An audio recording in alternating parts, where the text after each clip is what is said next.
I'm Bryan Barrett. We're back here on News Radio WGNS, and one of my favorite topics every year to talk about is the Old Farmer's Almanac. And I'm sure, like you and me, when we think about the Almanac, we're looking at the winter weather forecast because this comes out, in the fall. But there are all many great things in the Old Farmer's Almanac, which has been around since 1792. We have Sarah Perrault, managing editor, joining us. And Sarah, you haven't been around that long, obviously, but you've been there a long time. Yeah, not quite 233 years. I've been here for a mere 21 years. 21 years. That's a long time to do anything. But am I right in saying that when people think of the Almanac, the first thing that comes to mind is the weather predictions? Yes, I could be like out somewhere meeting a new person and they'll say, "What do you do?" And I say, "Oh, I work for the Old Farmer's Almanac." "Oh, what's the weather?" And Yeah, you're supposed so to know it say, right yeah. then too, right? Yeah, and it's hard when the book has just come out and I don't have everything memorized yet. And I'll say, "I think."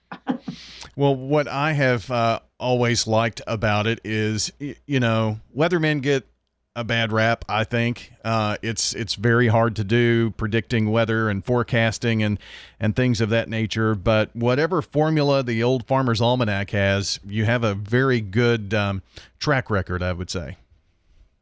Oh, we do. And well, tried and true. We've been using the same formula since 1792. And we do traditionally have an 80% accuracy rate. There are years where it's slightly above or slightly below, but it always balances out to be right around 80.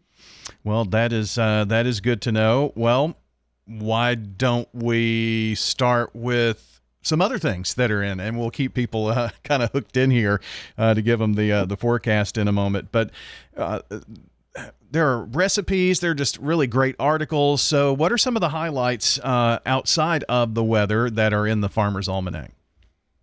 A lot of people know us for gardening as well as weather. So we've always got great gardening information, whether just getting the almanac to get the charts because people garden by the moon and we've got those charts. They garden obviously by seasons and weather. So we have those charts and always some fun and inspiring stories. This year we've got a tale about tomatoes and how they came to be more accepted. As we know, previously they were thought to be poisonous, and how it came from being something that people described as an offensive fungus to the most widely eaten vegetable or fruit. That's another thing to talk about that we have today. And we'll also tell you how to cheat your gardening zone. So if you live in the north and you want to grow something that you can only find in the south, we're going to teach you how to do that. Or vice versa. If you're in the south and you want to grow something like lilacs or tulips, which is something I grow here in the Northeast without any issue, we'll tell you how to do that. Oh, well, that's very cool. Yeah, tomatoes, they're kind of a controversial thing. Not only is it a fruit, is it a vegetable, but there are people who love tomatoes, and then there are tomato haters out there. So, but I really didn't know that initially it was thought to be, they called it what, a smelly berry An offensive fungus. offensive fungus. That is a way to look at it. So once thought as this offensive fungus is now, like you said, the most widely used and favorite vegetable in America. There is a story in there too about a little Canadian history. Can you share a little bit about that? Oh, right. So maybe everyone doesn't know that while we think of baseball as America's sport, it started in Canada. So it roots back to 1838. There was a game played in Beachville, Ontario, that someone was watching and then wrote an account of. So it's the first recorded history of an organized baseball game. The oldest baseball park in operation is located in Ontario. It's Labatt Memorial Park. Babe Ruth's first professional home run was hit at a stadium in Toronto, and Jackie Robinson played his only minor league season in Montreal. So we may think it's an all-American sport, but it has a lot to do with Canada. Apparently so. I was really fascinated when I read the almanac in the copy that I got before the interview about that. So that was one of the interviews or one of the articles I did take a look at, and also you kind of look at astrological things and space and all that, and there's something in there about, and you'll have to refresh my memory, but about meteors or asteroids maybe coming toward Earth. Right. So there's an asteroid called Bennu. It was discovered in 1999. It's basically it's about 500 meters wide, and it's a collection of space debris. So it's basically trash going through the atmosphere, and it's on a collision course with Earth in 2182. So it's possible that something will happen. It'll break up. It'll get smaller by the time 2182 arrives. You and I won't know, but that's what they're stating now. 2182. Yeah. Boy, I don't even want to try to figure out what my age would be at that point. The Old Farmer's Almanac managing editor, Sarah Perrault, is joining us today as we talk about this year's edition of the Old Farmer's Almanac. It's always surprised me, and I usually try to at least make one of the recipes that are in the almanac. Are there any interesting ones in there, or one that caught your eye this time? We always have a recipe contest every year, but along with the recipe contest this year, we have an article about a colonial favorite. So if you're into retro, fairy butter was very popular in colonial times. And in this day and age, when everybody's trying to make the most beautiful food and taking pictures of it and posting it to social media, fairy butter is a very attractive looking butter. It's very easy to make. You can use it on, I would say, using it on sweet treats like you would want to put it on the gingerbread or scones or something like that. So we've got a little bit of the history, why it's called fairy butter, how you can make it. And then if you wanted to try one of the recipes from our recipe contest that won last year, first place went to red, white, and blueberry cheesecake squares. We did ask last year for people to send us their best holiday recipes. So that one was for 4th of July. My favorite took second place. And that one was maple roasted butternut squash pudding cakes. Sounds like a hard recipe to make, really wasn't. I made that one. It was great. And so this year we're asking people to send us their best recipes using tomatoes. Oh, okay. That offensive fungus, we're asking you to send in your best recipe.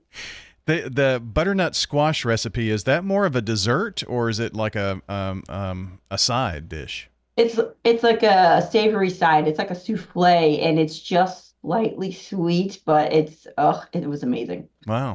I wanted it to win first place, but we do all vote, and it got second. Well, it's still maybe one to try.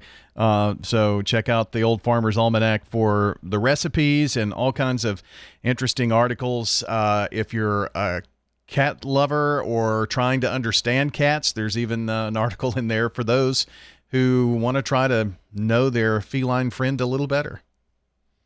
Are we all trying to figure out cats? Yeah.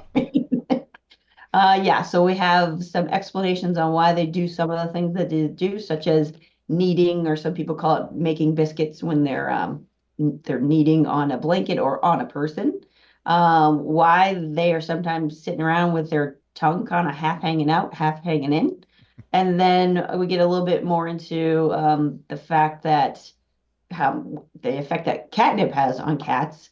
And we learned that only 2/3 of cats have catnip receptors. So you may have a cat that catnip doesn't affect it. That hasn't been my experience. But Yeah, you're right about that for sure. One other thing that I'd like to touch on, because I thought it was very interesting, you go into detail about how to give the perfect hug. okay, so now we all stepped away from hugging for a little bit. We'll just say 4 years ago when something happened. And now we're encouraging, it's really good for you if you hug someone that you're close with, a supportive partner or parent or a friend, for 20 seconds. It releases oxytocin, which makes you feel more relaxed. So if you were going to do a speech and you're really nervous about it, go find someone, get your 10 to 20 second hug, and it'll relax you. We found the most enjoyable length of a hug is 5 to 10 seconds, though the average hug only lasts 3 seconds. Interesting. So I'm not. I've never been much of a hugger, but maybe I should be. Can release some If you tension. need to lower your stress. Well, I could definitely go with that. So we're talking with Sarah Perrault, the managing editor of the Old Farmer's Almanac. So now's the time. Drum roll for the winter weather forecast. We'll look at summer as well, but winter's the next big season that we all like to know. Are we going to get snow here in Tennessee? I have to say that the Almanac was on it. We had one of the bigger snows we've had in Tennessee in a very long time last year. And what does the Old Farmer's Almanac say about this time around? For winter, we're projecting that temperatures are going to be warmer than normal, but you're still going to have some cold spells late November, from late January into early February, and then yet again in late February. Precipitation for your area of the country is predicted to be above normal, which is the opposite of most of the country. Looks like March is probably going to be your wettest month of the season, and you can expect some snow to start as early as November. So is it, a lot of times we get, very cold rains wintertime. Does it look like we're looking at more rain with some chances of snow, or do we have a good chance of maybe a big snow or two? I noticed that the cold and snowy area is just right from Kentucky through the Midwest there. Right. So since the temperatures, it's a very odd section because with the temperatures being warmer than normal, but you're still going to have more precipitation than normal. It's going to be some snow. It's going to mostly be wet, but it's bucking the trend of the rest of the country. So depending on what you're into, maybe you go somewhere else. Correct. So does this look like an overall snowier year across the United States, or are we expecting maybe less snow? I think most of the country is expecting less snow, which is really funny because last year our map was so white because we do it by color. So, the white areas are the areas that are going to be snowier than usual. And it was a very unfun map. It was mostly white. This year, there's very little white, and there's a lot of swaths of blue, and the greenish color is for the wet areas. So it's very different from last year. Also noticed the Northeast, which has had kind of a dry spell in terms of seeing snow and big snows over the past several years, looking at a milder, maybe dry winter. Yeah, our area, we're in the Northeast, is going to be like much of the country. We're going to have below average snow. We're going to have above average temperatures that I know it says mild on the map, but that's not interpreted as warm. It just means temperatures will be above normal. So for us, January average temperature might be 28. So if it's 32, that's above normal, but it certainly isn't warm. Exactly. That's very true. Looks like the ski resorts, maybe out west, will have a good year, though. Yeah, it looks like the Rockies, and then the Western Ohio Valley, and then Central and Southern Appalachia, they're all expected to have higher than normal snow.